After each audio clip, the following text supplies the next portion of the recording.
Regardez notre forêt demain avec France Bois Forêt. Ensemble pour une forêt durable et du bois responsable.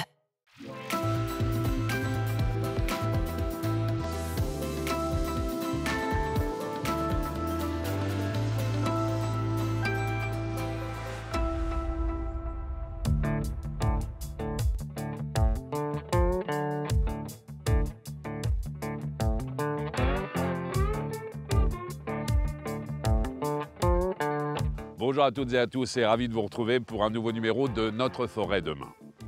En France métropolitaine, la forêt couvre 17 millions d'hectares, soit un tiers de la superficie de notre territoire. C'est un poumon vert, un refuge pour la biodiversité, un puits de carbone. C'est aussi un élément clé pour la France, 4e pays producteur de bois au monde. La forêt nous rend de nombreux services. C'est une source d'énergie, elle permet de produire du bois pour la construction et plein d'autres dérivés. Elle nous permet de lutter aussi efficacement contre le changement climatique. C'est ce merveilleux patrimoine que je vous propose d'explorer pour en comprendre les différents enjeux, avec des forestiers, des élus, des industriels, des chercheurs qui vivent et qui préparent la forêt de demain. Dans ce numéro, nous vous emmenons en région PACA, une des régions les plus boisées de France. Ces massifs sont réputés pour leur beauté, mais aussi pour leur incroyable biodiversité. Vous verrez comment les forestiers œuvrent au quotidien pour assurer l'avenir de cette richesse biologique menacée par le changement climatique et les incendies. Les incendies, nous en parlerons également. Comment lutter contre les incendies, freiner leur propagation, mais aussi protéger les populations. C'est la mission complexe des élus et des forestiers qui se coordonnent toute l'année en déployant sur le terrain des dispositifs de prévention et de surveillance. Nous partirons à leur rencontre. Enfin, face au changement climatique, comment les forêts réagissent-elles? Si certaines essences possèdent des mécanismes de régénération qui leur permettent de faire face à ce défi, les forestiers testent d'ores et déjà les essences d'avenir qui pourraient être plantées dans nos forêts demain. C'est ce que nous allons découvrir.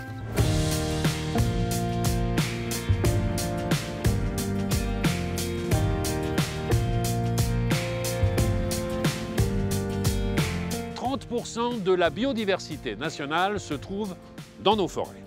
Souvent discrètes et cachées sous les arbres dans les immenses forêts, des milliers d'espèces animales, végétales, de champignons, mais également des micro-organismes, des organismes microscopiques qui cohabitent et en même temps interagissent entre elles. Elles conditionnent finalement la vitalité, la productivité, la régénération des forêts. Elles favorisent la résilience et aussi la faculté d'adaptation au changement climatique. Premier rendez-vous dans cette émission, je vais aller retrouver Luc Blaison. Il travaille à l'ONF. Il va nous parler de toute la richesse des forêts du massif des Vosges.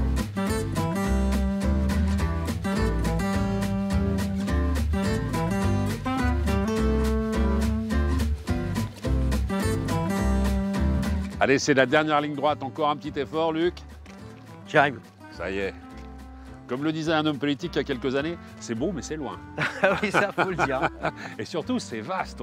On est sur l'un des massifs les plus anciens, les plus sauvages de toutes les terres de Provence, le massif des Morts. Oui. 150 000 hectares. Exactement. Ce n'est pas rien. Ce n'est pas rien. Avec un monument exceptionnel, la Chartreuse de la Verne.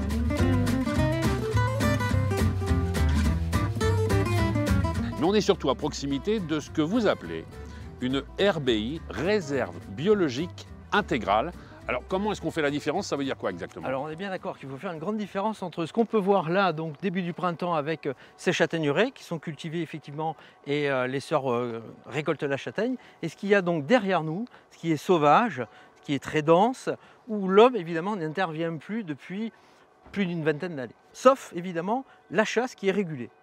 Qu'est-ce qu'on peut chasser à l'intérieur? Le sanglier et un de chevreuil au bracelet, essentiellement. On n'a pas le droit de toucher aux oiseaux? Rien, c'est tout. Voilà. On fixe ça comme ça. C'est quoi? C'est un secteur d'observation pour voir le milieu, la biodiversité? C'est le laboratoire du vivant. Voilà. Donc pendant des siècles, on a utilisé la forêt. On l'a utilisée pour des biens, évidemment, commerciaux, pour pouvoir vivre. Mais à un moment donné, nous, maintenant, forestiers de l'État, on voulait savoir ce qui allait se passer sans que l'homme intervienne, pour voir si la nature reprend ses droits, si elle se multiplie, quelles sont les espèces qui arrivent. Et surtout, on étudie un bon nombre d'espèces qui n'ont jamais été soit vues, soit étudiées ou aperçues.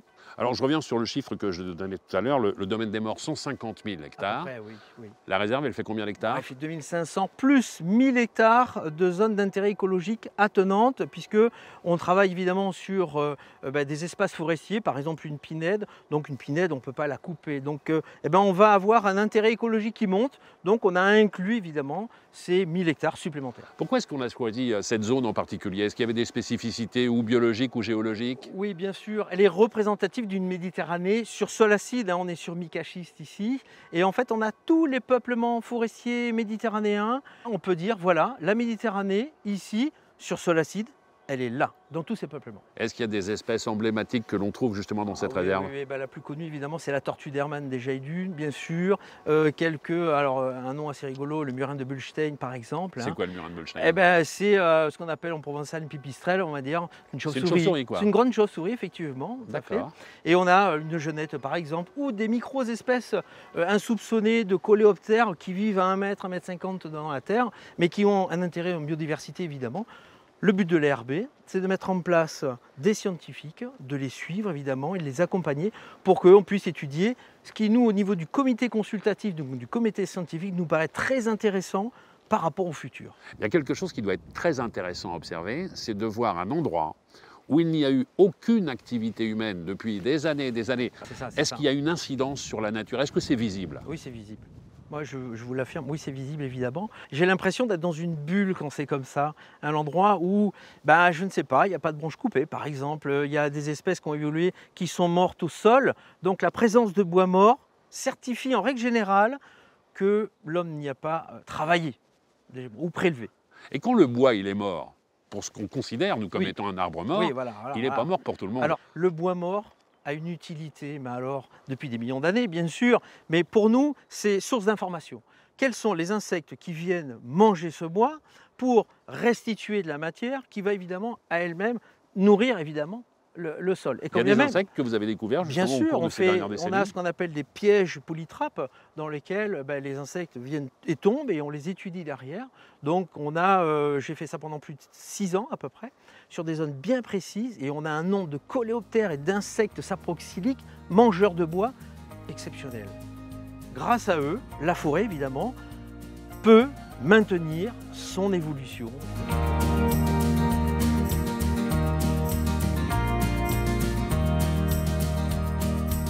Il y a des très vieux peuplements ici. Oui. On a évoqué la châtaigneraie qui est juste en dessous. Oui. Il y a des châtaigniers aussi, un peu plus haut. Il y a des châtaigniers. Alors, on a un châtaignier millénaire qui est sur le plateau d'Idé-Lambert. On peut rentrer à l'intérieur de ce châtaignier. Il faut environ 10-12 personnes pour faire le tour. Ici, les gens ont cultivé le châtaignier pendant des milliers d'années. Nous, on a des espèces locales, résistantes bien sûr, qui sont malheureusement un peu en déclin. Et certains châtaigniers retournent dans le milieu naturel.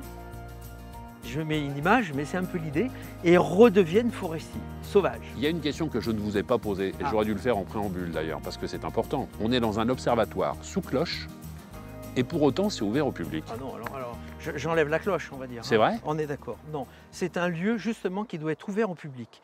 Le but, c'est d'informer. Tout à l'heure, on discutait avec des personnes pour pouvoir expliquer ce qui se passe ici, comment ça se passe, aller les titiller sur quelques sujets et leur apporter de l'information en leur disant « Regardez, la Méditerranée, c'est ça, c'est un lieu de biodiversité. » C'est pour ça qu'on a ici tout autour 2 circuits, marcheurs, vététistes, promeneurs du dimanche, touristes. Plus de 40 000 personnes montent visiter la Chartreuse de la Verne. Quelques milliers partent en forêt, mais bon, tant mieux pour nous, parce qu'au moins on fait passer le message. On va aller voir ces châtaigniers ? Allez, on y va. Allez, c'est parti. C'est parti.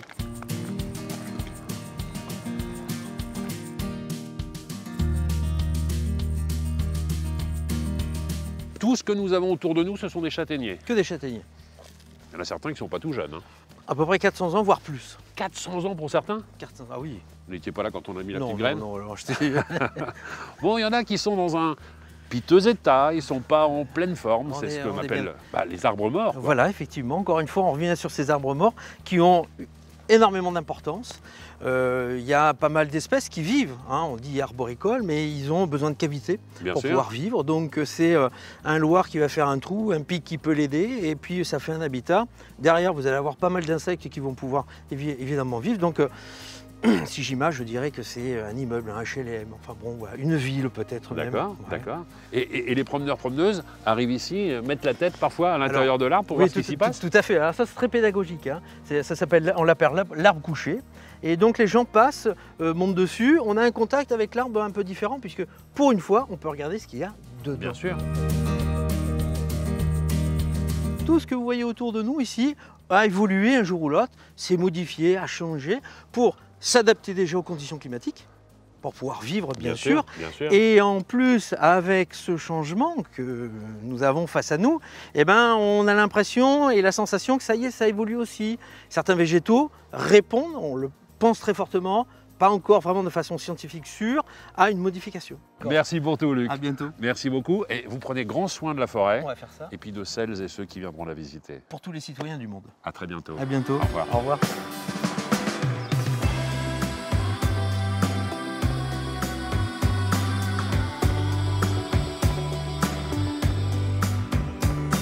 Réguler le cycle de l'eau, la température, les maladies, le stockage du carbone, protéger les sols, la biodiversité rend donc de nombreux services à la forêt. Et les forestiers ont un rôle tout particulier à jouer pour favoriser son épanouissement. En Seine-et-Marne, des propriétaires forestiers se mobilisent pour la conservation des habitats et des espèces en gérant leurs forêts durablement. Il y a des hommes dont les journées sont bien remplies. Cardiologue de métier et propriétaire de plusieurs parcelles de forêt en Seine-et-Marne, Rémi Fouché en explore chaque recoin tous les matins. Son dernier coup de cœur, cette chênaie de 25 hectares acquise il y a quelques années. Je suis vraiment tombé amoureux de cet endroit, comme on peut tomber amoureux d'une maison et qu'on a le coup de cœur pour une maison en se disant c'est là que je veux vivre, et je me suis dit c'est cette forêt dont je veux m'occuper. Alors ce qui m'a motivé quand j'ai commencé à m'intéresser à la forêt, j'avais une vingtaine d'années et je me suis dit on brûle des énergies fossiles depuis des décennies, ça va finir par réchauffer l'atmosphère et il faut que je retrouve une façon de capter le carbone. Donc je me suis dit pour un particulier, la façon la plus facile de recapter le carbone, c'est de planter des arbres. Mais depuis quelque temps, un sujet le préoccupe particulièrement, le changement climatique et l'érosion de la biodiversité qui en découle. Ça devient une évidence qu'il faut s'en occuper parce qu'on voit bien qu'elle décline. Je vois bien qu'il se passe dans la forêt des choses qui ne se passaient pas autrefois. Les arbres commencent à mourir et je me suis dit pourquoi ça ne va pas? Est-ce que c'est un problème de climat? Et il faut effectivement s'intéresser à la biodiversité parce que pour moi la biodiversité c'est à la fois nécessaire à la forêt mais c'est aussi le signe qu'une forêt va bien. Ces questionnements l'ont amené à faire de ces forêts des terrains d'expérimentation. Il a notamment fait appel à François Gross, un amoureux des oiseaux. Ensemble, ils ont réalisé des aménagements sur une parcelle pilote afin d'intégrer la prise en compte de la biodiversité dans sa gestion forestière. L'idéal, c'est de faire des inventaires. Alors, faire un inventaire, c'est compliqué parce qu'il faut venir à plusieurs saisons. Puisqu'il y a les saisons de nidification, il y a les migrateurs qui viennent à une certaine période, il y a les hivernants qui viennent à une autre période. Donc l'idéal, c'est de faire au moins une saison complète d'inventaire. Après avoir répertorié oiseaux, papillons, amphibiens et chauves-souris, des installations jugées favorables à leur épanouissement ont été proposées. Ici, le milieu est déjà très varié, très riche. Alors, il y a une chênaie, il y a une frênaie, il y a des prairies, il y a des clairières. Donc, M. Fouché nous avait dit qu'il avait un problème éventuellement de prolifération de chenilles processionnaires du chêne. Donc, c'est pour ça qu'on a fait l'installation de nichoirs pour favoriser un peu l'implantation des mésanges qui sont naturellement les ennemis de la processionnaire du chêne. Mésanges, hirondelles, citelles, grimpereaux, une quarantaine d'espèces d'oiseaux ont d'ores et déjà été observées sur cette parcelle. S'efforce de planter des haies d'espèces locales, d'espèces qui vont attirer certains insectes et qui vont servir aussi à nourrir les oiseaux avec leurs baies. Autre parcelle, autre expérimentation, cette fois-ci avec l'installation de ruches. C'est Frédéric Cocus, apiculteur amateur, qui s'en charge. Il a rencontré Rémi Fouché à l'occasion d'échanges sur les réseaux sociaux. Il m'a invité à venir voir un certain nombre de terrains pour voir ce qui serait le mieux pour mettre en place des ruches. Donc on en a visité plusieurs et puis on a arrêté le choix sur ce terrain-là parce que les conditions sont bonnes parce qu'on a différentes essences d'arbres qui sont présentes. On a de l'acacia, du châtaignier, on a des champs de colza qui ne sont pas très loin et donc ça permet d'avoir différentes essences de miel tout au long de l'année. 7 ruches ont été installées il y a 5 ans. La forêt, c'est un environnement privilégié pour les abeilles parce qu'elles sont un peu en retrait des différents passages. Elles sont aussi à l'abri du soleil. La forêt est une solution pour la préservation de la biodiversité parce que le fait de pouvoir choisir des emplacements comme ça où on retrouve différentes essences d'arbres, par exemple on a l'aubépine au printemps, après on va avoir les acacias, les châtaigniers, les tilleuls, ça permet d'avoir une alimentation pour les ruches tout au long de l'année. Pour l'aider dans ses différents projets, il peut aussi compter sur Thomas Fess qui conseille les propriétaires forestiers dans la gestion durable de leur forêt. Alors il y a une prise de conscience parce qu'on cherche justement, nous en tant que service de recherche et développement, à améliorer la réponse des écosystèmes forestiers face aux perturbations, face au climat changeant, face aux attaques d'insectes. Et pour améliorer la résistance des écosystèmes, on sait qu'il faut qu'ils soient globalement forts. Et pour qu'ils soient globalement forts, il faut pouvoir accentuer, favoriser leur biodiversité. Pour inciter les propriétaires privés à faire évoluer leurs pratiques de gestion en y intégrant la protection de la biodiversité, un indice de biodiversité a été créé, l'IBP. L'IBP vise à aider les propriétaires, les gestionnaires forestiers, à améliorer et à comprendre comment l'écosystème forestier peut intégrer, accueillir un maximum de biodiversité potentielle. Donc il y a en tout 10 facteurs qui constituent la note de l'IBP. 7 facteurs sont liés vraiment aux pratiques de la gestion forestière. Et 3 autres facteurs sont liés à l'environnement, à l'histoire de la forêt. Aujourd'hui, il y a des leviers assez simples qu'on peut mettre en place, comme par exemple le bois mort. Vous accueillez toute une diversité potentielle des insectes, des mammifères, des oiseaux. Voilà, c'est quelque chose de très riche, des champignons. Ici, c'est une petite zone humide qui fait l'objet de toute son attention. Nous arrivons au bord d'une petite mare, dans une ambiance forestière. Donc quand on parle d'accueil de biodiversité dans un milieu forestier, une mare, quelle que soit sa taille, est déjà un milieu aquatique atypique qui va permettre d'accueillir du coup une diversité atypique elle-même, que ce soit de la végétation, des insectes et en parallèle du coup peut-être des amphibiens, peut-être également des chauves-souris qui vont être inféodées des milieux aquatiques parce qu'elles vont se nourrir de certains insectes typiques de ces milieux aquatiques. Ça augmente votre note de capacité d'accueil potentiel de la forêt. Mais pour Rémi, préserver la biodiversité ne veut pas dire mettre la forêt sous cloche, bien au contraire.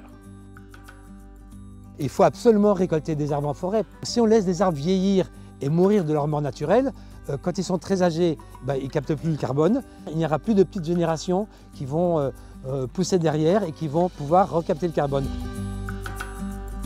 Rémi ne se contente pas d'aimer la forêt, il souhaite aussi en faire un outil pédagogique pour les générations futures. J'aurais réussi si en quittant ma parcelle, les gens se disent « je vais faire comme lui, je vais faire mes petits essais de mon côté avec des conseils et je vais essayer d'introduire des espèces, je vais essayer de voir comment je peux protéger ma forêt de certaines maladies, protéger ma forêt du changement climatique ». Donc les gens qui vont faire le tour de ma parcelle, je voudrais vraiment qu'en sortant, ils puissent se dire « je vais faire la même chose chez moi ».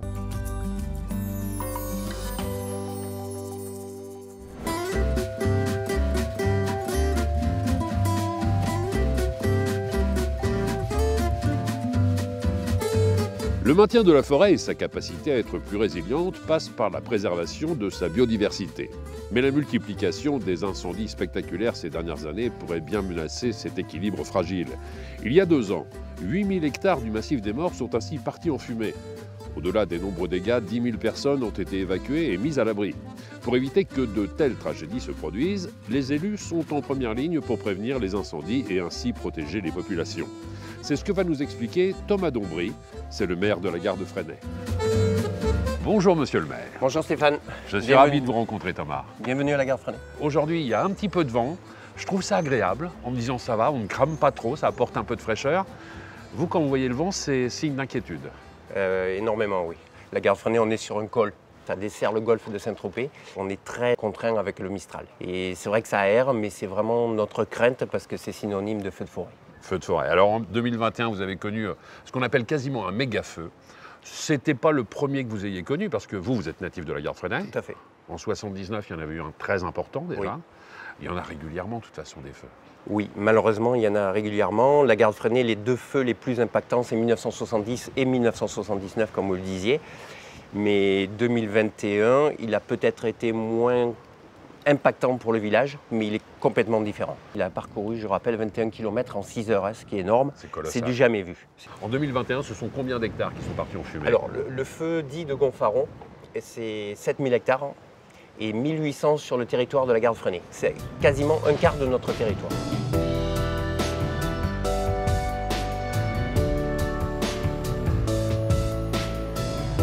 Alors là, quand il arrive une catastrophe comme celle-ci, j'ai envie de dire que vous êtes le chef d'orchestre. Et quel est le rôle vraiment d'un élu à ce moment-là? Normalement, sur un feu de forêt, le maire est le directeur des opérations de secours. Nous devons informer au mieux la population, donc les informer, le faire connaître à mes administrés l'avancée du feu, les quartiers qui vont être impactés, voir s'il faut procéder à des évacuations. Ouais. Parce que voilà, le débat, c'est entre les évacuations et le confinement. Et ma première mission en tant que maire, là, ça a été de déclencher le plan communal de sauvegarde. C'est un plan qui est déjà établi, chacun a sa mission et on sait ce qu'on doit faire. On a connu des hivers plus doux, plus secs.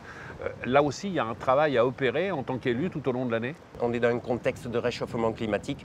Le petit degré pour nous sur le milieu forestier, c'est énorme. Nous, s'il y a de la broussaille, s'il y a du vent et s'il y a la sécheresse, c'est un cocktail Molotov, il ne manque plus que l'étincelle. On parlait justement de ces incendies. Ils sont de plus en plus fréquents. Ils ont lieu toute l'année. Est-ce que depuis le début de l'année, nous sommes fin du mois d'avril, au moment où nous enregistrons cette émission, est-ce qu'on a déjà connu quelques départs de feu? Alors malheureusement sur la Garde Freinet, j'ai eu 2 ou 3 départs de feu qui n'ont pas pris d'ampleur parce qu'ils ont été arrêtés par les services de secours au plus tôt.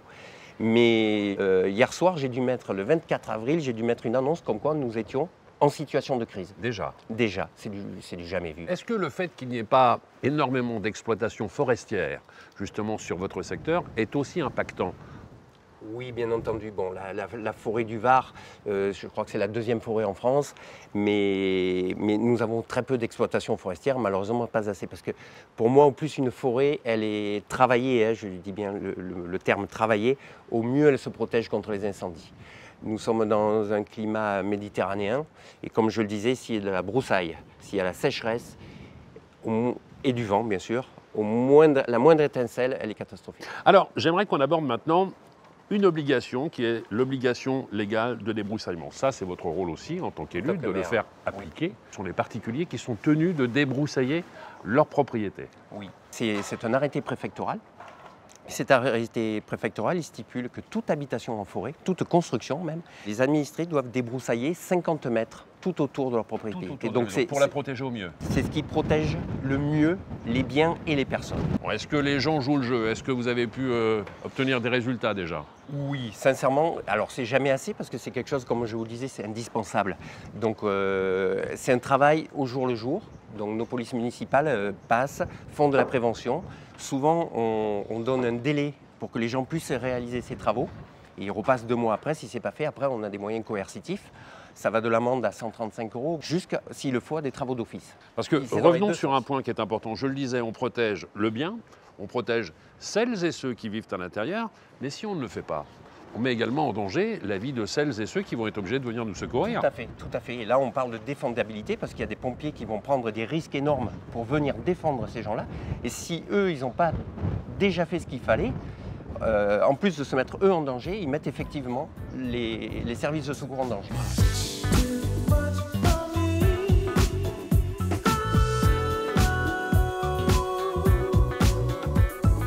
Est-ce qu'il y a aujourd'hui un projet pour rendre l'eau plus accessible sur le territoire ici? Nous installons des citernes au bord des aménagements forestiers, c'est-à-dire au bord des pistes, les endroits où il y a des coupures de combustible. On travaille aussi pour développer de plus en plus des poteaux incendie. Mais au-delà de ça, de ce que j'ai constaté, même jusqu'en 2021, je dirais que les obligations légales des débroussaillements, ça fait 80% du boulot. Mais si ceux qui ont ou une piscine ou une petite réserve d'eau, ils s'équipent d'un motopompe, ça les rend autonomes. Ça permet aussi de libérer les pompiers. S'ils n'ont pas à intervenir sur chaque habitation, ça leur permet aussi d'arrêter le feu avant qu'ils prennent l'urgence. Exactement, et qu'ils ne prennent pas des conséquences énormes. Je vous souhaite un très bel été. Qu'est-ce que je peux vous souhaiter d'ailleurs de mieux? Le moins de vent possible, parce que c'est vraiment lorsqu'il y a du vent qu'on craint le plus les incendies. Et quoi, un peu de pluie? Beaucoup de pluie. Ça vous ferait plaisir? Ah oui, énormément. Je suis sûr que les Parisiens rêveraient de vous en donner un petit peu. Faut qu'on échange. Merci beaucoup. Merci, ravi de vous avoir rencontré. Merci, à bientôt. Stéphane. À bientôt.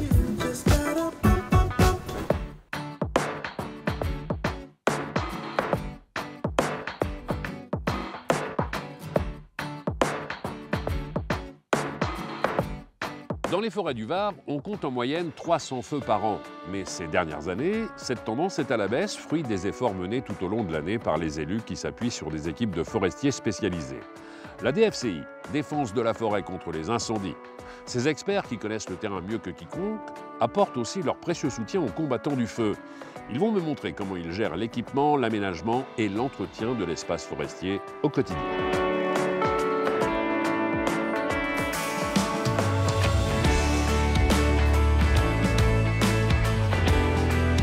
Bonjour. Bonjour Stéphane. Bonjour. Alain, j'imagine? C'est ça, enchanté. Très heureux. Bonjour, vous êtes Amar. Ouais.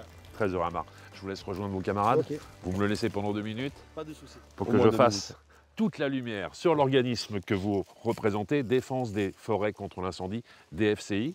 Ça comprend combien de membres à peu près sur le secteur? Sur l'ensemble de la zone méditerranéenne, on est un peu plus de 200 agents dédiés spécifiquement à la DFCI, à l'ONF. On va parler de votre rôle, de votre fonction et de tout ce travail que vous effectuez sur la prévention, sur la préservation des domaines, des forêts domaniales, des forêts communales également. On évoquait tout à l'heure avec le maire de la gare de Fresnay le fait qu'il y a des OLD, des obligations légales de débroussaillement. Ça concerne les particuliers qui doivent faire un peu le ménage devant chez eux pour éviter que le feu se propage. Lorsqu'on est sur une forêt comme celle-ci, un domaine comme le domaine des morts, c'est vous qui prenez le relais après? Nous, notre rôle effectivement sur les chantiers qu'on mène en forêt, c'est le long des pistes, créer des bandes ce qu'on appelle des bandes de débroussaillement, des bandes latérales de sécurité, qui permettent aux pompiers d'accéder, quand il y a un feu, dans les forêts et éventuellement de s'installer pour lutter contre le feu. Comment est-ce qu'on fait un bon débroussaillement? Il faut déjà, c'est ce qu'on voit tout autour de nous, supprimer la végétation au sol.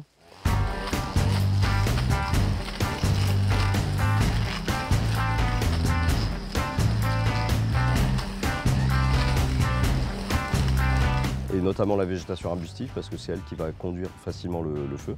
Élaguer les arbres, de manière à ce qu'il n'y ait pas de possibilité que le feu au sol se propage aux arbres. Et de la même façon, mettre les arbres à distance les uns par rapport aux autres, toujours dans le même objectif, que le feu n'aille pas d'un arbre à un arbre. Et cette opération de débroussaillement, on est obligé de la renouveler pratiquement chaque année sur les mêmes secteurs? Alors pas chaque année, parce que la végétation a effectivement une dynamique, mais pas tant que ça. En général, on repasse, ça dépend beaucoup du type de végétation, mais c'est entre 3 et 5 ans.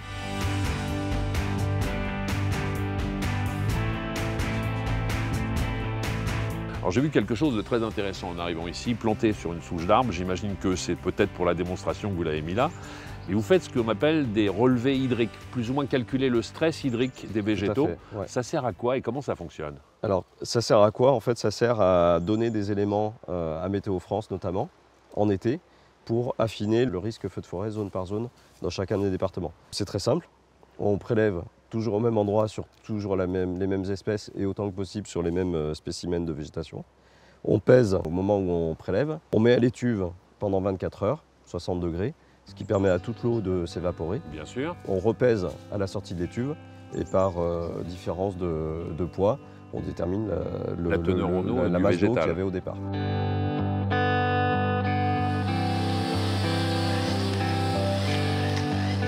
Continuer à parler de débroussaillement, parce qu'il y a une chose qui est importante, on a connu des feux terribles au cours de ces derniers étés, et on a eu affaire à un phénomène surtout que vous qualifiez-vous de saute de feu. Tout à fait. C'est quoi un saute de feu? Alors la saute de feu, en fait, c'est le principe que des éléments incandescents de la végétation qui est au niveau du front de feu, donc qui sont emmenés par la convection que génère le feu, c'est-à-dire la colonne d'air chaud que génère le feu, et peuvent être emportés comme ça pour le feu de Gonfaran par exemple, qui est le dernier catastrophique dans le Var. On a mesuré comme ça des sautes de feu d'1,3 km. On va se rapprocher de vos équipes et des différents véhicules dont vous disposez pour justement mener à bien vos différentes missions.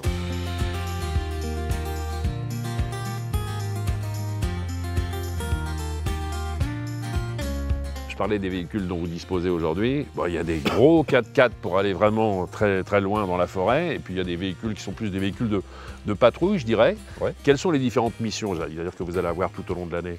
Alors, tout au long de l'année, donc la plupart de l'année, on en a parlé, c'est le débroussaillement, Ouais. principalement. Ça peut se faire en hiver, hein, surtout. Hein, pour voilà, en fait, protéger c'est la forêt l'été. en gros de septembre, c'est l'activité de septembre à début juin, on va dire. Très bien. Et après, on rentre dans une deuxième phase, qui est la phase estivale, où on a le système de patrouille pour faire la surveillance sur le feu, faire la sensibilisation auprès du public sur le risque feu, sur la réglementation, etc. Et éventuellement intervenir rapidement sur les départs de feu. Donc l'idée, c'est en fait d'avoir des moyens légers et toujours en mouvement sur un secteur relativement restreint pour qu'eux puissent rapidement aller sur un départ de feu qui est détecté dans leur zone. Et en fait, ça permet à l'équipage de, si possible, éteindre le feu rapidement ou au moins, si le feu a déjà pris une certaine proportion, au moins de le restreindre et d'éviter qu'il se propage de trop.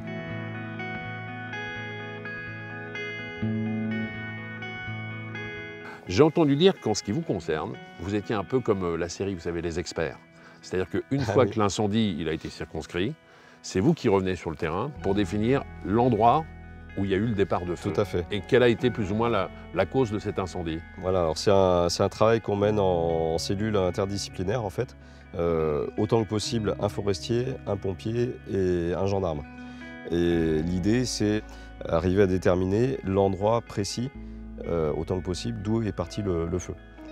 Et ce qui permet, après, dans le travail d'investigation judiciaire, éventuellement, de pouvoir, quand on sait exactement d'où le feu est parti, faire des prélèvements, trouver s'il y a des indices de mise à feu, un mégot, voilà, et qui permet aux gendarmes d'alimenter la procédure. On va dire que 70% à peu près sont 70-80% même, sont des feux accidentels.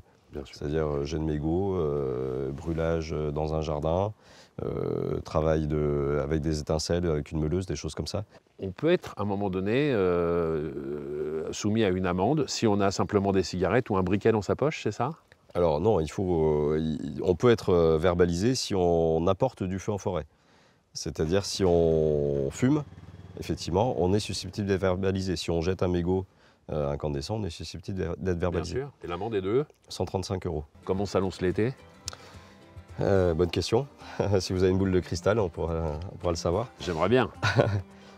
C'est vrai que les conditions météo actuelles depuis le début de l'année ne sont pas très encourageantes. Hein. Je pense que ça, tout le monde en est conscient. Donc bon, on est effectivement relativement inquiet pour l'été.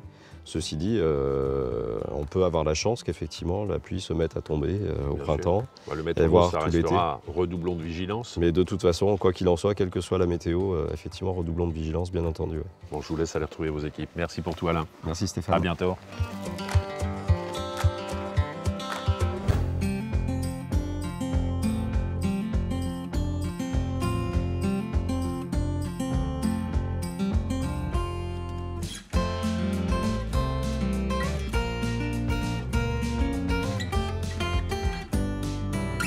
L'adaptation de la forêt méditerranéenne face aux changements climatiques et aux incendies est devenue une priorité.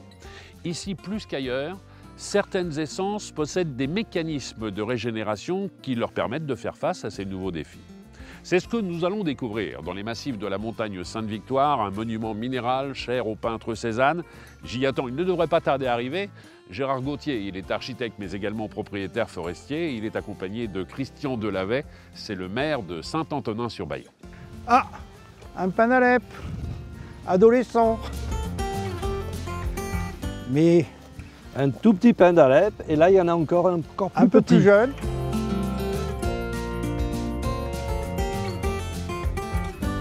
Bonjour messieurs. Bonjour. Elle est belle votre Sainte-Victoire. Hein? C'est vrai, c'est vrai. Bonjour Christian. Bonjour. Ravi de vous rencontrer. Bonjour Gérard. Bonjour. Vous allez bien? Ça va. Alors Gérard, forestier, Christian, maire de Saint-Antonin-sur-Bayon. Merci de nous accueillir sur vos terres. Je vais vous dire, je suis content de la voir comme ça, la Sainte-Victoire. Parce qu'elle en a connu des malheurs. Et notamment, on va revenir sur un épisode catastrophique 1989. Il y a 5000 hectares qui partent en fumée. Ça a énormément marqué la population, cet incendie. Oui, ce fut quand même un moment extrêmement impressionnant. Le feu a démarré à 11h30 au nord-ouest, sur la commune de Saint-Marc. À 16h, il était à Pulbier au sud-est. Alors après, il y a toute la période de reconstitution de la forêt. Ça va forcément prendre du temps. Qu'est-ce qui a été fait ici, dans un premier temps? Après le feu, lorsque les habitants se sont réveillés, en fait, ils ont été devant un paysage, comme vous avez dit, lunaire, calciné, à perte de vue. Il y a eu une première période, je dirais, où ils ont subi. Et puis, tout d'un coup, il y a eu une volonté de faire quelque chose. Si je dis un réveil citoyen, ça correspond un réveil à citoyen, ça? C'est un peu ça. On peut dire un réveil citoyen. Tous les gens ont dit on ne peut pas laisser la Sainte-Victoire dans cet état-là. Il faut qu'on retrouve le plus tôt possible notre Sainte-Victoire qu'on a connue. Mais il y a eu un élan considérable, c'est-à-dire que la population, les écoles aussi, tout le monde s'y est mis et Oui, tout le monde est venu à un moment donné planter. Au début, on a cru au génie de la plantation. Oui. En fait, le génie de la plantation, il n'a pas été très efficace, puisque certains disent que la plantation, le succès de la plantation, c'est à 1-2%. Mais par contre, l'enthousiasme a été là. Et il faut peut-être un peu oublier cet échec des plantations et retenir ce qui a été un succès. Avant le feu, on avait un regard extrêmement protectionniste, conservateur, ne toucher à rien. Après le feu de Sainte-Victoire, on s'est rendu compte qu'il fallait quand même, pour que cela ne se renouvelle pas, il fallait faire des choses. Et qu'il fallait notamment avoir une défense contre l'incendie d'un meilleur niveau, peut-être mieux organisée. Alors je vais rester comme vous, avec un discours positif justement sur ce qui s'est passé après, mais je vais m'adresser à l'expert du végétal, pour revenir justement sur cet épisode de plantation. On l'a dit, à peu près 90% de ce qui avait été planté, finalement n'a pas survécu. Comment est-ce qu'on peut expliquer ça ? Alors il faut savoir que dans les années 89-90, on était encore à une époque où la plupart des gens, ou la majorité des gens, estimaient que le pin d'Alep était un arbre qu'il fallait éradiquer. Oui. Parce que le pin d'Alep, il émet de l'essence qui est inflammable et que, effectivement, à la moindre étincelle, c'est une catastrophe. Or, c'était mal connaître cet arbre. Et surtout, on s'est aperçu que c'était l'arbre emblématique du pays, mais c'était un arbre autochtone, c'est un arbre qui avait l'habitude de ce climat méditerranéen. Et le pin d'Alep, il a une très forte résilience pour effectivement combattre cette sécheresse de l'été. Et on s'est aperçu depuis cette époque-là que le pin d'Alep, il avait toute sa place dans notre région. On a planté effectivement des milliers d'arbres. Beaucoup de gens qui disaient à l'époque qu'il faut reconstituer notre colline provençale avec des chênes verts ou des chênes pubescents. On a encore les restes qui ont séché sur place et le pin d'Alep résiste bien aujourd'hui et c'est quand même celui qui résiste le mieux. Est-ce que le pin d'Alep est cet arbre dont la pomme de pin, plus ou moins, s'ouvre et éjecte des graines à partir du moment où celui-ci est soumis à un traumatisme? Alors, c'est une des caractéristiques des feux de forêt chez nous, c'est que effectivement, lorsque un feu s'attaque à une pinède de pin d'Alep, la réaction de la pigne de pin, quand elle est chauffée, elle s'ouvre et les graines tombent. Ce qui fait qu'après incendie, on retrouve dans les années qui viennent un véritable semis de petits pins qui sont très serrés les uns les autres. Finalement, d'une certaine manière, et je mets plein de guillemets autour, le feu peut être un peu bénéfique pour la forêt parce qu'elle lui permet de se régénérer naturellement. Alors scientifiquement, c'est quelque chose que l'on peut dire oui, effectivement. Ouais. Mais attention, aujourd'hui, notre souci à nous, c'est la récurrence du feu. Lorsqu'un feu arrive tous les 100 ans, il a plutôt tendance à régénérer la forêt, à rajeunir la forêt, à la conforter. S'il arrive tous les 10 ou 15 ans, comme c'est arrivé chez nous, par exemple sur le plateau de l'Arbois, la deuxième fois, la régénération est moins bonne parce que le sol est moins bon. Et puis la troisième fois, il n'y a plus rien du tout. Alors, on parle de régénération naturelle. Ce que j'ai sous les yeux, là, en 30 ans, la forêt, elle revit sur la Sainte-Victoire. Là, on est purement sur de la régénération naturelle, mais accompagné par des forestiers. La régénération naturelle, ce n'est pas un acte de non-gestion. Oui. C'est une manière de gérer la forêt qui se développe de plus en plus, et pas que chez nous. C'est quelque chose qu'on est en train de découvrir dans d'autres régions plus forestières où on dit que la régénération naturelle, elle a ses qualités. Ce qu'il faut accompagner avec la régénération naturelle, c'est effectivement voir qu'à un certain moment, les arbres qui constituent de véritables semis puissent être dépressés de manière à laisser plus d'air et plus d'espace vital aux autres végétaux. Et ce que je disais tout à l'heure, c'est qu'aujourd'hui, on s'aperçoit qu'il y a une concurrence entre les arbres pour la recherche de l'eau et que si on laisse des arbres trop serrés les uns les autres, ils se font concurrence. Et quand on parle de régénération naturelle et de gestion de la forêt, comme vous l'évoquiez il y a quelques instants, est-ce que votre volonté est aujourd'hui d'intégrer des nouvelles essences, peut-être plus résilientes, qui vont encore une fois résister davantage au changement climatique qui est de plus en plus présent? On a une expérience, on est en train de travailler sur un sujet qui est le cèdre du Liban. On en a planté beaucoup dans les années 2000, 90-2000, lorsqu'il y a eu un certain nombre de feux dans la région aixoise, qui se sont plutôt bien développés. Il y a aussi le pin noir qui, dans d'autres secteurs de notre département, un peu plus en altitude, résiste pas trop mal, quoi. Et perdre des essences méditerranéennes emblématiques est quelque chose qui vous préoccupe aujourd'hui, Christian? Oui, on aimerait bien ne pas les perdre, mais on sait qu'elles sont menacées.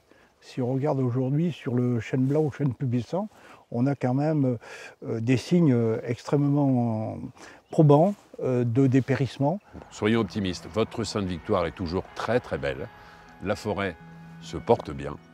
Il y a juste une chose qu'il faut savoir, c'est que si Cézanne revenait dans les environs, il ne peindrait pas la même Sainte-Victoire. Oui, il faut tourner la page de la Sainte-Victoire de Cézanne. Mais bon, la Sainte-Victoire d'aujourd'hui, à mon avis, est tout aussi intéressante que celle de Cézanne. Merci beaucoup, Christian. Merci. Merci à vous. Merci Gérard.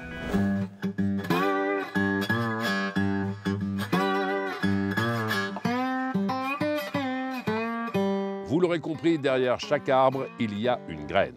Si certaines se ressèment d'elles-mêmes de manière naturelle, d'autres sont récoltées, triées, testées et conservées par des semenciers. Dans le Jura, une sécherie unique en France mobilise les graines de différentes espèces d'arbres venant des 4 coins du pays pour ne garder que les meilleures, des graines qui produiront les forêts de demain. C'est au cœur de la forêt de la Joux que des milliards de graines transitent chaque année dans ces grands bâtiments. Le premier maillon de la filière bois. Car avant d'être ça, un arbre c'est ça. Tout commence par cette petite semence. Châtaigne, gland, frêne, ce semencier forestier traite ici une centaine d'essences d'arbres. Il y a quelques semaines, des cônes de pin maritime sont arrivés à la sécherie. Ces pommes de pin issues d'arbres du sud-ouest sont d'abord disposées ici pendant plusieurs mois. Ça va être la première étape du process de la sécherie. Et donc c'est là en fait, où les fruits vont arriver. Et donc on va les étaler sur les planchers pour les laisser sécher naturellement, finir la maturation de la graine et attendre de les passer en production. Les graines traitées viennent d'un peu partout en France. Qu'elles soient issues de vergers à graines ou de peuplements, c'est leur qualité génétique qui va d'abord primer. Les peuplements vont être sélectionnés pour leur qualité visuelle. La droiture, les branches, la vigueur, le dynamisme de l'arbre. Ces cônes ont été récoltés par des hommes écureuils directement à la cime des arbres. Une fois par an, ces professionnels se hissent au sommet des résineux pour collecter les cônes à maturité, juste avant qu'ils ne s'ouvrent et laissent leurs graines s'envoler. Un travail périlleux exercé par une poignée de personnes en France. Une fois suffisamment séchés, les cônes sont passés au four, 50 degrés pendant 3 jours. Un moyen d'ouvrir les écailles de la pomme de pin et d'en extraire les précieuses graines. Dans un cône, près de 150 graines peuvent être récupérées. Mais à ce stade, le travail est loin d'être terminé. On va récupérer dans les sacs en fait la graine brute qui va être composée d'une graine et d'une aile parce que dans la nature ça va être disséminé par le vent. Et donc nous, notre objectif ça va être d'enlever cette aile pour avoir uniquement de la graine. Différentes machines permettent donc aux agents de la sécherie de collecter la meilleure semence. Une fois passée par la dézèleuse pour ne récupérer que la graine, elle sera ensuite nettoyée de toutes ses impuretés en passant à travers différents tamis. Une table densimétrique viendra ensuite séparer les plus gros grains au capital génétique plus intéressant des plus petits. Afin de garantir un taux de germination satisfaisant pour les pépiniéristes, les lots sont régulièrement testés en laboratoire. Minutie et patience sont les maîtres mots, des milliers de graines passent à travers les mains expertes d'Aurélie chaque année. Tiens, c'est un échantillon de Douglas, est-ce que tu sais s'il a été analysé? Alors, je vais te dire ça. Oui, alors on a fait la pureté hier, le poids de 1000 graines, et puis il y a une teneur en eau qui est en cours. Donc là, il ne reste plus qu'à l'installer pour faire la faculté germinative du lot. À sa disposition, plusieurs méthodes pour évaluer la pureté des lots, la technique de l'écrasement, la technique de la coupe ou bien l'utilisation du tétrazolium comme ici avec ces graines de hêtre. Alors là, je retire un tétrazolium de l'étuve, un produit qui va colorer, voir si la graine est vivante ou pas. Au premier abord, c'est un lot qui présente très bien puisque nous avons très peu de graines suspectes. On a un lot qui va avoir une très bonne faculté germinative. Les laborantins peuvent aussi reproduire les conditions naturelles dans lesquelles la graine se développera, et c'est dans le germoir que ça se passe. Donc c'est un lot qui a été installé le 8 décembre. Il s'agit de pain Sambro. Donc à l'intérieur d'une caisse, nous avons 4 répétitions de 100 graines qui est installée dans de la vermiculite, qui est un substrat minéral broyé. Et donc nous allons compter le nombre de graines qui ont germé. En l'occurrence, à première vue, ce lot a très bien germé. Graines de feuillus, de résineux, toutes les essences y passent, des milliers de lots sont testés dans le germoir. Après l'étape du tri, un dernier passage au four permet de stopper toute capacité germinative de la graine. Elle est alors endormie. Elle sera ensuite stockée. Ces grandes chambres froides dissimulent le trésor de la sécherie des millions de graines qui attendent d'être envoyées en pépinière. La réglementation autour des MFR, du matériel forestier de reproduction, est très réglementée. Ça part donc à partir de la récolte, où il faut déclarer toutes les récoltes qui sont faites sur le territoire national. Et après, on va avoir un numéro qui va être attribué à chaque récolte, et ce numéro doit suivre en fait les graines jusqu'au plant, puis jusqu'à la plantation en forêt. Ces semences peuvent se conserver plusieurs décennies dans ces bidons hermétiques. Exception faite des châtaignes et des glands qui ne pourront être stockés ici plus de 2 hivers. En effet, ces graines ne sont jamais tout à fait dormantes, contrairement aux autres essences. Ce stock est essentiel en cas de mauvaise année de récolte. Les peuplements forestiers, qui sont la ressource en graines, ne vont pas fructifier tous les ans. Ça va dépendre des conditions environnementales.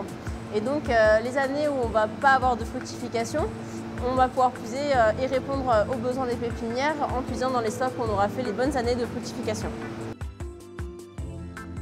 Même si la plupart du temps les graines sont disséminées grâce au vent et aux animaux, ce coup de pouce donné à la nature est aujourd'hui indispensable au reboisement de demain.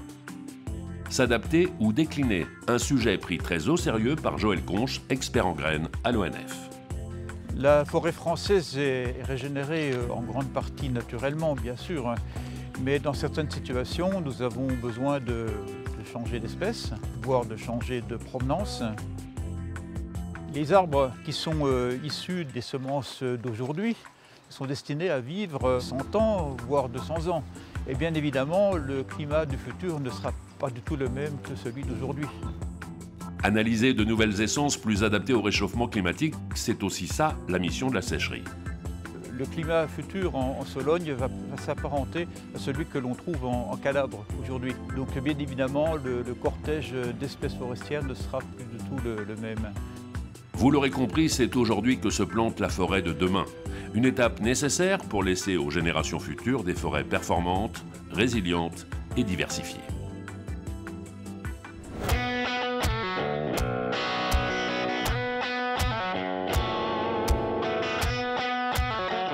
Certaines essences sont encore capables de faire preuve de résilience aujourd'hui, mais peut-être pas demain, car victimes des conséquences du changement climatique. Et les forêts méditerranéennes sont en première ligne. En région PACA, ce sont les départements alpins qui connaîtront les hausses de température les plus importantes. À Saint-Paul-les-Durances, dans une pépinière de 1200 m², on étudie le comportement des arbres en les soumettant à des conditions extrêmes. Bonjour Hugo. Bonjour. J'allais vous demander comment ça va, je vois que ça va pas. Ouais, je me suis blessé au genou au rugby. À quelle occasion? En marquant un essai. Vous avez marqué l'essai? Ouais, j'ai marqué. Bon, c'est le principal, tout va bien. C'est le principal. Tout va bien. Merci de nous accueillir ici, dans une pépinière d'expérimentation. Parce que là, il faut faire la grosse différence. La plupart des pépinières, on les connaît, ce sont des pépinières de production. Plutôt. Tout à fait. Là, c'est une pépinière d'expérimentation. Et les expériences, elles portent sur quoi en grande partie? Alors, sur le site de Cadarache, donc ici, on est vraiment centré sur le changement climatique. Oui. Et plus précisément sur l'apport de la ressource en eau. Alors, on a pu le voir dans le reportage juste avant, on a récupéré des graines. Et ces graines, vous les avez ici, et ensuite, vous allez les planter. Exactement, on va les semer, oui. Alors, ça se passe dans quelle serre, dans un premier temps? Ça va se passer ici. Alors, je vous en prie. Et vous allez m'expliquer comment ça fonctionne exactement. Alors, qu'est-ce que j'ai exactement sous les yeux, Hugo? Ça, par exemple, c'est quoi? Alors là, c'est du substrat où on va prochainement planter des sapins. C'est de la préparation, c'est un mélange. Voilà, c'est un mélange de tourbe et d'écorce qui est vraiment précis et qui nous permet d'avoir la croissance optimale des plants. Pour avoir un ordre d'idée, quand le sapin aura, allez, je vais dire 2 ans, il fera quelle taille à peu près? Oui, il sera comme ça. Le sapin a une croissance très lente. Alors, ce que vous me disiez tout à l'heure, il y a un test que vous effectuez sur le stress hydrique des plantes. Tout à fait. Ça se passe pas dans cette serre, c'est une serre qui est à côté? Ça se passe dans une serre à côté, oui. Alors montrez-moi, parce que ça m'intéresse et je pense qu'on va développer ensemble parce que j'ai envie de savoir ce que c'est que le stress hydrique pour une plante.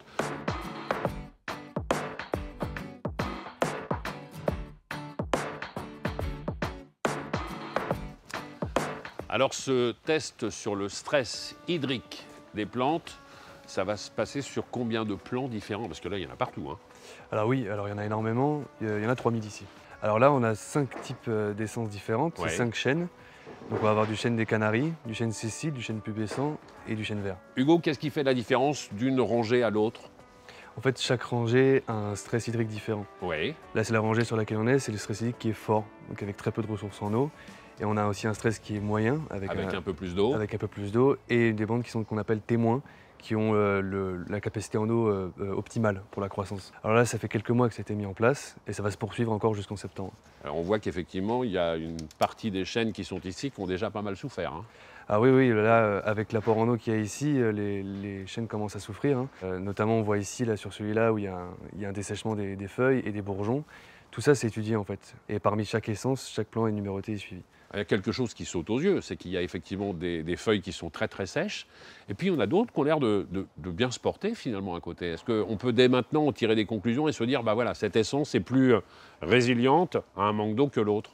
Pour l'instant, c'est trop tôt pour le dire. En fait, la différence de couleur de la végétation, elle peut être due à plein de choses pour l'instant. Une croissance des bourgeons plus tardive. Le résultat, ça, on pourra l'avancer qu'à la fin de l'expérimentation. L'expérimentation, elle se passe, vous me disiez, sur 7-8 mois en tout, c'est ça à peu près? C'est ça, oui. À peu près. Et au bout de 8 mois, qu'est-ce qu'on fait? Alors au bout du mois, ce qu'on fait, c'est qu'on va déjà tous les remesurer, mais surtout, on va tous les remettre en eau après, pour voir ce qu'ils arrivent à reprendre en croissance ou ce qu'ils arrivent à rejeter. C'est ça qui va nous intéresser. L'objectif, c'est quoi? C'est de définir après quelles sont les essences par rapport au climat méditerranéen qui sont les plus résilientes et celles qui peupleront peut-être demain les forêts? C'est ça, avec les 5 essences qu'on a ici, c'est d'essayer de comparer quelle essence en sort le mieux avec le stress qu'on lui a appliqué. Il y a un autre pan de votre activité qui est intéressant, c'est la conservation des essences. Est-ce que ça se passe dans cette même serre? Alors ça se passe sur nos parcelles, mais aussi dans la serre d'à côté. Parfait. On a des graines qu'on a récoltées sur la conservatoire. Allons faire un petit tour.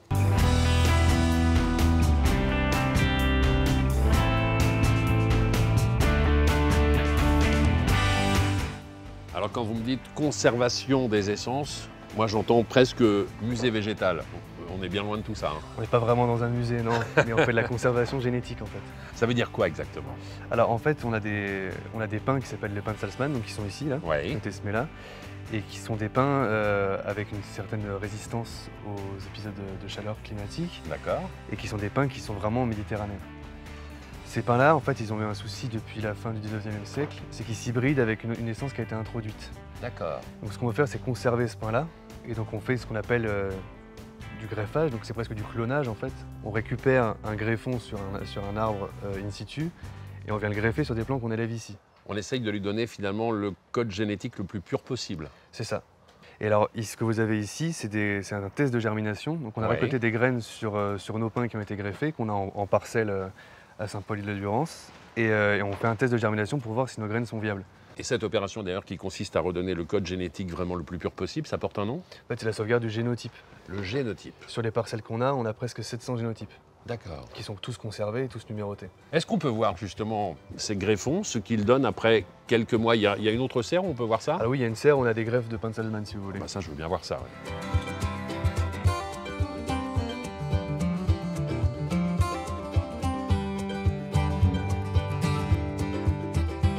Et alors là, on va voir le travail qui a été effectué sur les greffes. Ça a été greffé déjà? Oui, ça c'est des porte-greffes qui ont déjà été greffés. Il y a combien de temps? Qui font partie de la collection. Il y a 3 ans, il me semble. Il y a 3 ans pour ceci. Et ce que j'ai sous les yeux, là, c'est quoi? Ça, c'est des greffes qu'on a réalisées cette année, qui sont aussi du pin de Salzmann de la collection dont je vous parlais. D'accord. Donc là, on peut voir ici le porte-greffe, donc le plan principal, et le greffon qui a été prélevé sur notre parcelle. Et c'est quoi la matière qu'il y a autour? Alors c'est du mastic, c'est pour tenir la greffe, pour éviter des intrusions de bactéries ou de champignons.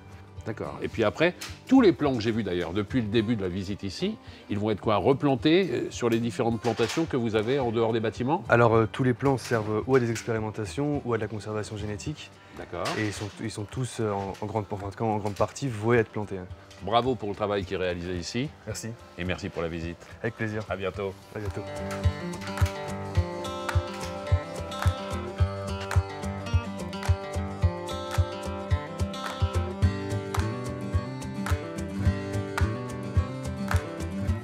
Le chêne pubescent et le pin sylvestre sont des essences emblématiques de la forêt méditerranéenne.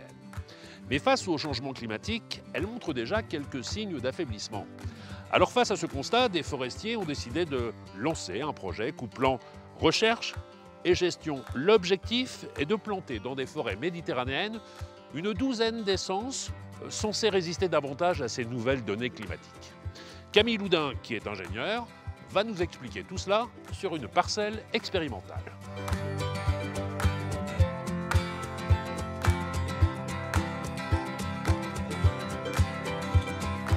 Bonjour Camille. Bonjour. Vous allez bien? Ça va et vous? Super forme, quel bel endroit. C'est magnifique. Alors permettez-moi de vous présenter en quelques secondes. Vous êtes ingénieur en charge de projets environnementaux au sein du CNPF. Alors c'est un organisme public, Centre national pour la propriété forestière, c'est bien cela? De la propriété forestière, tout à fait. De la propriété forestière. L'objectif c'est quoi? C'est de venir en aide aux propriétaires forestiers pour les aider à mieux gérer leurs forêts?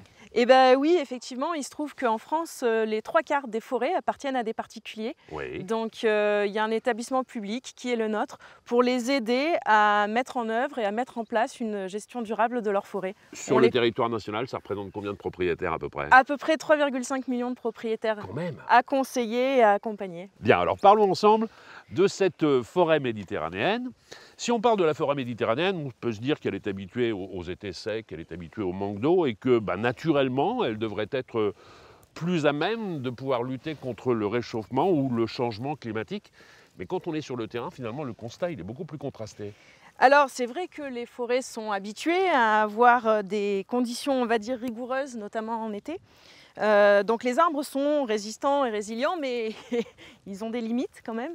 On a ce qui s'appelle une théorie qu'on appelle la théorie du boxeur, c'est-à-dire qu'un arbre, un premier coup, il va s'en remettre, il va se refaire. Un deuxième, ça va être compliqué. Comment c'est un peu groggy. Voilà, avec la difficulté, la fatigue, il peut y avoir des parasites qui se rajoutent et l'arbre va risquer de mourir. Alors vous êtes en train d'œuvrer aujourd'hui à travers un projet qui s'appelle Med for Future. Vous pouvez nous en parler un peu plus? C'est un projet qu'on a piloté au CNPF, mais en partenariat avec l'ONF et l'INRAE. Oui. Et l'objectif, c'était d'enrichir les forêts avec des espèces plus adaptées au changement climatique. Et puis on teste ces espèces qui ont déjà été testées dans la région, mais souvent à un seul endroit.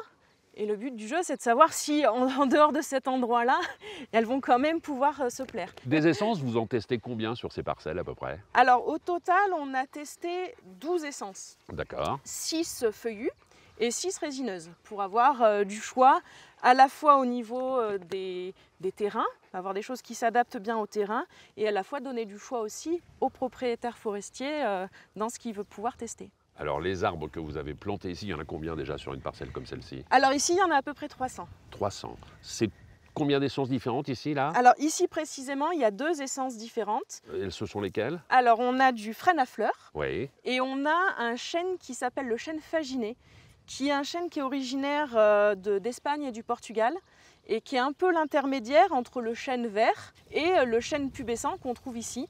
Alors, on va faire l'expérience sur une durée de combien de temps à peu près? Alors le but du jeu, c'est ad vitam aeternam de l'arbre, mais on les a suivis et on va les suivre du jour de la plantation, l'année suivante, N+2, N+3, N+5, N+10. Alors il y en a qui ont bien poussé, d'autres qui sont un peu plus timides. Est-ce que c'est normal? Est-ce que c'est dû à l'essence de l'arbre en particulier ou est-ce qu'il y a d'autres facteurs qui pourraient rentrer en ligne de compte? C'est lié effectivement aux espèces des arbres qui peuvent avoir des stratégies différentes quand elles s'installent. Et puis il peut y avoir aussi des limitations liées au contexte, au climat justement. Ici on a eu très peu de mortalité, donc a priori on est quand même plutôt bien parti. Mais effectivement on a des frênes à fleurs qui ont une très grande croissance et qui dépassent déjà des protections. Et puis on a les chênes faginés qui prennent leur temps pour s'installer et qui vont pousser plus lentement. On peut imaginer que la forêt méditerranéenne va changer de visage, forcément. Mais ça va se passer sur plusieurs décennies, j'imagine, non? Oui et non, parce qu'on voit quand même déjà des effets du changement climatique dès aujourd'hui. On voit quand même des zones où les arbres ont tendance à dépérir et à dépérir fortement. Il y a évidemment le risque incendie qui se multiplie, donc ça c'est un impact immédiat et très visible sur le moment. Mais effectivement, de l'autre côté, pour que les forêts s'adaptent, il faut quand même aussi compter sur le temps long. Donc on a des changements qui peuvent être très rapides et puis on a des adaptations qui prennent du temps. Merci de prendre soin de nos forêts. Merci beaucoup Camille. C'est un plaisir. À bientôt. Au revoir.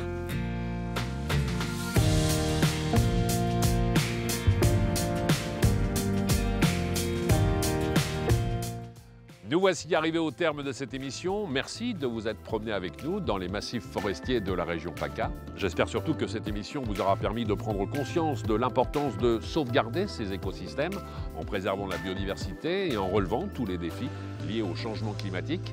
Je vous dis à très bientôt et j'espère vous revoir pour un autre numéro de Notre Forêt Demain. C'était Notre Forêt Demain avec France Bois Forêt. Ensemble pour une forêt durable et du bois responsable.